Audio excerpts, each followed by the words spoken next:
Hi, this is Trolls, and in this video I'll be demonstrating our 200-person choir recorded with a full section. A lot of people will record like dual track or triple track, but I actually prefer to record in the full environment. So this is actually a 200-person choir that you're going to be listening to. And in this video I'm going to be focusing mostly on the core articulations, meaning arcs and sustains and marcatos and staccatos, the sort of normal stuff you expect from normal choir libraries. And then we have another video also demonstrating our new multi-vowels, which are recorded in different tempos and dynamics. We also have another video demonstrating the user interface, but this video is really focused on the sort of common patches. And one of the first things that's going to strike you is our new articulation sequencer here. It's a really neat trick here. If you click on the triangle here, you can either associate all the guys here, all the articulations, to velocity, key switch, or controller.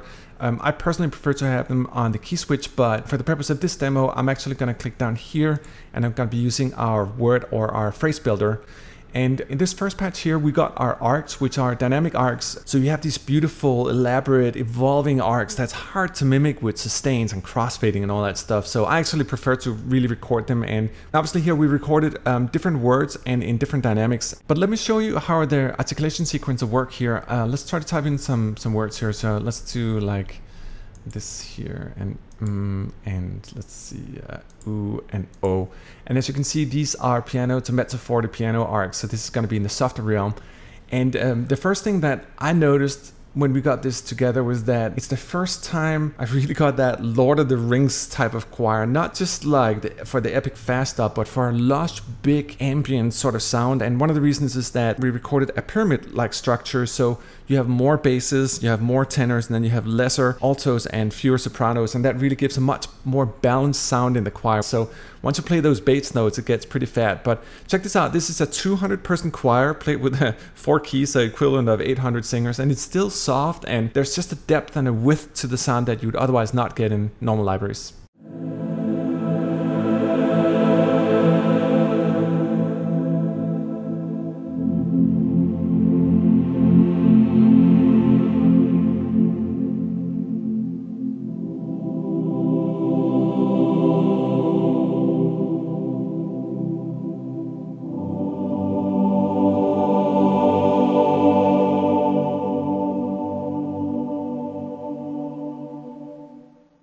You see what I mean? Like with the Lord of the Rings thing, I think it's just, it has that quality, that evolving, beautiful quality. And obviously you can also do the same for the more strong articulations here. Let's say that you actually want to just randomize this. You can actually click here and it'll randomize all the phrases. We got 4 modules here if you want to build a really elaborate sequence. But let me just clean this guy out here and let's try to type something else here. Let's do, and again, I'm going to go into the mezzo forte realm now so you can see them here. Let's do a, o, oo and o. Let's see how that sounds.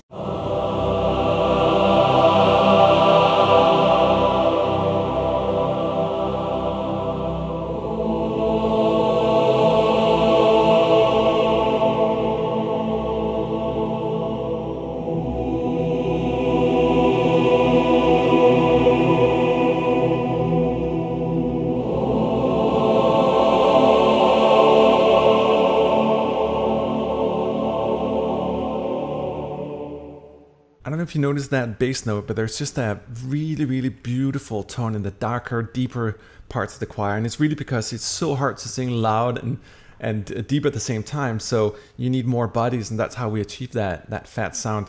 Let me try to give you another example of the emotional quality of these arcs. Again, we also have sustains with dynamics, so you can do all the crossfading, but I think when you have such a big choir and there's so much stuff going on, simple crossfading doesn't always give you the emotional quality. Let me just try to, I'll have a little piano playing and then I'll try to play some real-time chords over the piano so you can get a feeling for how lush and beautiful this mega choir can be, even the softer dynamics.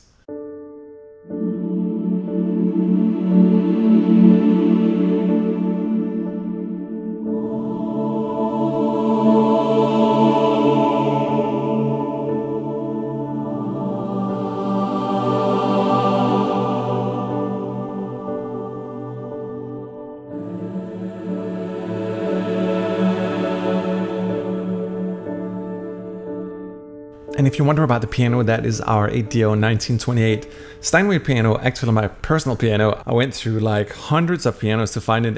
It's an old Steinway original strings, and there's a chorusy emotional feel that you can't get with newer pianos, and particularly not pianos that have new strings. So the strings are actually from 28 as well.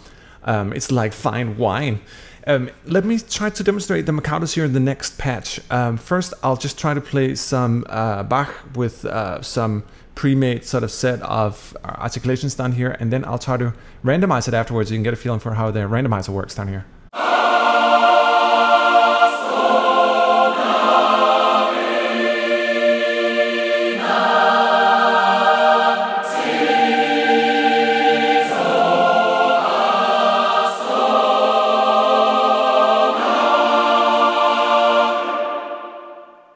So obviously with Marcato and Staccato, they can sound kind of stiff on their own when you hear them like this, but they're exceptionally good in an epic mix. And these Marcatos are not really designed for anything below mezzo forte. These are designed for loud epic music, and I think you get a feeling for it.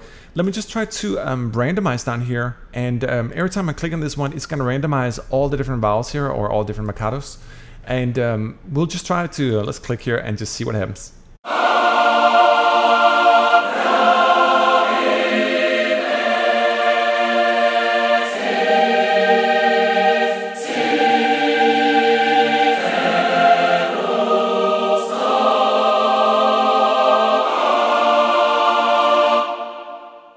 Let's check out the sustains here, and before I just get it started, let me just preface again that we have 70 basses in this library. Right now, let me just try to play the tenors and the basses in a sort of strong configuration. I'm gonna go on the mod wheel from soft to really hard, so you can get a feeling for like how powerful it actually is when you really go for the full choir, and how rich it is in the bass and the tenor sections.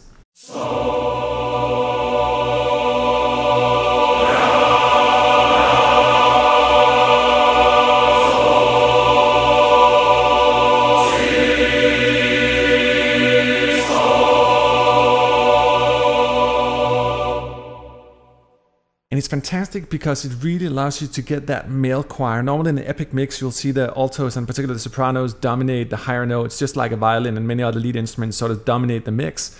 You see the same thing with choirs, except I really wanted that full body Russian male choir, that powerful bottom. And it's fantastic in epic mixes. You can actually get the choir to sing deep. You don't have to go for the normal soprano alto thing. You can actually do an epic mix with deep choir as well. And I think that's refreshing from the normal thing you hear typically in epic music. So let me just try to play another layer of sustains here. This time around, I'll use the entire range of the choir so you can get a feeling for how well it sits across the dynamics, and how flexible and beautiful it is from the deepest notes up to the highest sopranos.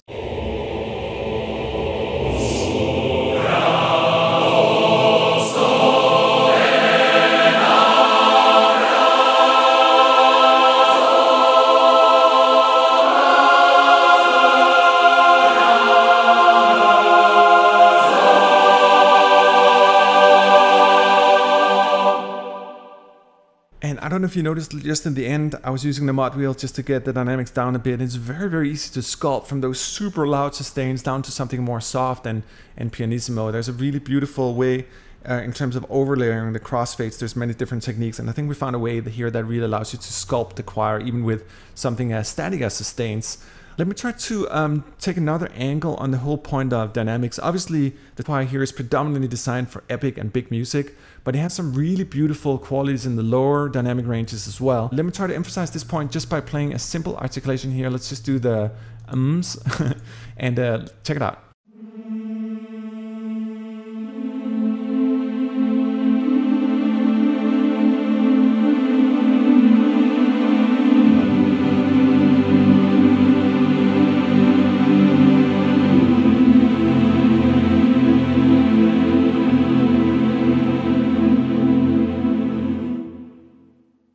It's interesting how the texture changed when you have so many people. Obviously, these are some fairly elaborate chords, and each of them represents many singers. So next up here are the staccatos, and as you can see, we have a fairly elaborate section of them. One of the cool things here is that, let's say that you create a really elaborate section down here of things that you like and a certain sequence of words, you can actually load and save them up here as well. And again, if you don't like this sort of design of typing in words and all that, and you want to have them on key switches or velocities, you can actually just go back. You click down here and you go back here to the page and you assign them to your key switches, and they'll be all in the deeper range of the keyboard. I should also mention that the green guys down here are all our non-tonal consonants. So if you want the k, s, h sound, you can do that. And they're great in combination with the staccato as well. So you can really, let's say you want to have ah, but you want a little more ahs. You can certainly add some s's to it as well if you want to do that. But let me try to play an earlier piece. This is a demo I wrote last year with the first alpha of the choir, and it's actually only using a very, very simple ah articulation here for the staccato. It's not using anything else, and then I'll tell you a little more about what's going on.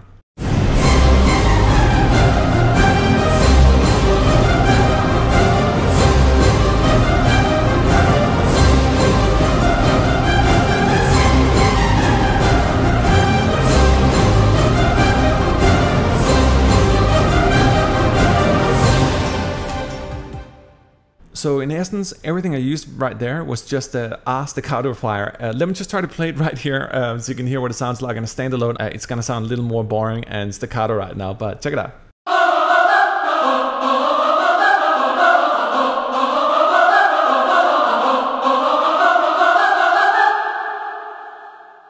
You know, it's just funny, like when you listen to these things, like you can hear them standalone and it's somewhat not as inspiring as when you hear them in the mix. And I think sometimes it's important to know when we grow our palette and understanding of samples and textures as composers that we understand, all right, so, you know, don't be afraid when it sounds a little naked like this, it'll sit well in the mix. Let me emphasize the point of staccato a little more here. Let's try to write, let's like 8D, let's try 8Dio and see what that sounds like.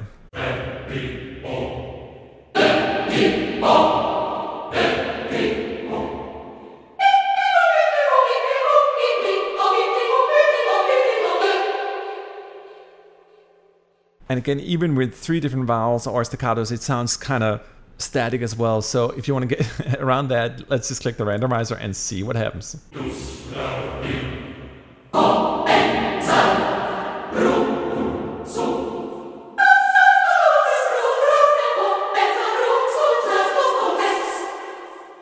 And as you could hear, it was limping a little bit. This is actually interesting. I'm obviously doing this completely random in real time, but you could hear that some of the articulations were limping. They're a little too delayed.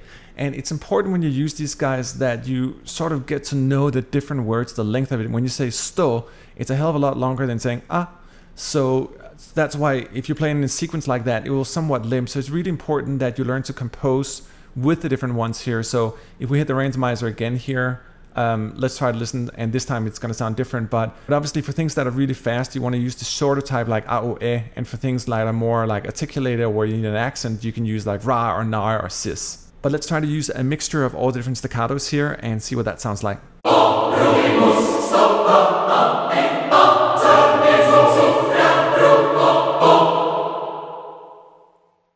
So even that kind of had a quality that was a bit jumpy and went up and down. So it could be interesting to sort of try to organize a little more.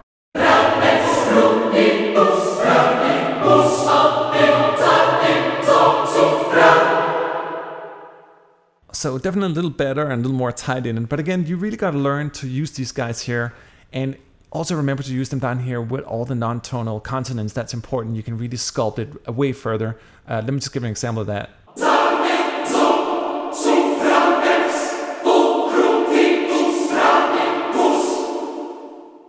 Well, thank you so much for watching. Obviously, we're covering the more sort of standard articulations in this video, whether it's our arcs or sustains, our marcatos or staccatos, but also check out our other video where we're demonstrating our multi-vowels. The multi-vowels is one of the new articulation systems, and it allows you to make the choir sing completely fluent. And once you merge the staccatos with the multi-vowels and the marcatos with the multi-vowels, you can essentially really get a choir to sing in a most beautiful way I've ever heard in my life.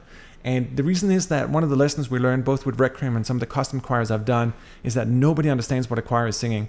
So while you might want to sit and have a Siri-like functionality where you can type in words and all that, the reality is it really doesn't matter because nobody including yourself probably, will understand what they're singing unless you really have your whole Shakespeare thing laid out for you and all that. But the intention is really to do stuff that sounds great and real. For example, the multi-vowels, they're recorded both in dynamics and in different tempos as well. So you can get it to sing slow, fast, and hyper fast, and it'll obviously adapt to your host tempo as well. But I'll demonstrate that in another video. We actually made some cool things where all the words are rhyming on each other and all that. So it sounds like a more natural way of singing. And again, the combo between all these different components here, the marcato, staccato, sustains, and the multi-vowels gives you a hyper flexible choir. Anyway, thank you so much for watching, and let's wrap it up.